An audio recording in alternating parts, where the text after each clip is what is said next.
আপনার ফেসবুকটি অন্য কেউ চালাচ্ছে কিনা এখনই দেখে নিন। তা না হলে আপনার ফেসবুক দিয়ে অন্য কেউ যদি কোনো অপরাধ করে তাহলে সেই অপরাধের দায়ভার কিন্তু আপনাকেই নিতে হবে।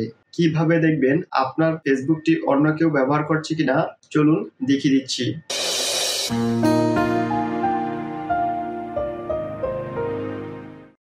ফেসবুক অ্যাপস বা অ্যাপ্লিকেশনটি ওপেন করবেন। ফেসবুকটি ওপেন হয়ে গেলে 3 লাইনে ট্যাপ করবেন। এখান থেকে সেটিংস আইকনটিতে ট্যাপ করবেন। এখন পাসওয়ার্ড অ্যান্ড সিকিউরিটিতে ট্যাপ করবেন। আবার পাসওয়ার্ড অ্যান্ড সিকিউরিটিতে ট্যাপ করবেন।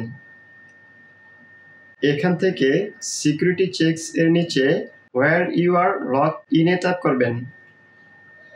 ফেসবুক আইডিটিতে ট্যাপ করবেন। এখানে একেবারে উপরে যে ডিভাইস বা ফোনের অ্যাড্রেসটি দেখতে পাবেন, এই ডিভাইস বা ফোনটিতে আপনি আপনার ফেসবুকটি বর্তমানে চালাচ্ছেন এবং তার নিচে লগইনস অন আদার ডিভাইসেস এর নিচে যে ডিভাইসগুলো থাকবে এই ডিভাইসগুলোতে আপনার ফেসবুক আইডিটি লগইন রয়েছে। আর আপনি যদি এখানে কোনো ডিভাইস দেখতে না পান তাহলে বুঝবেন আপনার ফেসবুকটি অন্য কোথাও লগইন নেই। এখানে আসার পর লগইনস অন আদার ডিভাইসেস এর আন্ডারে যে ডিভাইস বা ফোনগুলো দেখতে পাবেন এই ডিভাইস বা ফোনগুলো থেকে আপনার ফেসবুকটি লগ আউট করে দিবেন। লগ আউট করার জন্য এখান থেকে সিলেক্ট ডিভাইসেস টু লগ আউটে ট্যাপ করবেন। দেন সিলেক্ট অলে ট্যাপ করবেন। এখন লগ আউটে ট্যাপ করবেন।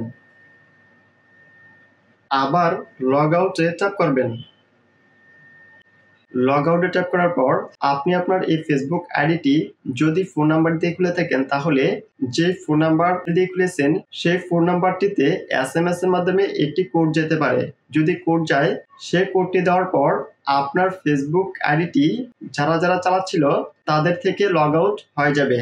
আর আপনি যদি আপনার এই ফেসবুক আইডিটি ইমেল দিয়ে খুলে থাকেন তাহলে যেই ইমেল দিয়ে খুলেছেন সেই ইমেলটিতে ইমেলের মাধ্যমে একটি কোড যেতে পারে। সেই কোডটি দেওয়ার পর একইভাবে আপনার ফেসবুকটি যাদের কাছে লগইন ছিল তাদের কাছ থেকে লগ আউট হয়ে যাবে। ভিডিওটি যদি ভালো লেগে থাকে ভিডিওতে একটি লাইক দিবেন, কমেন্ট করে জানাবেন এবং চ্যানেলটি সাবস্ক্রাইব করবেন।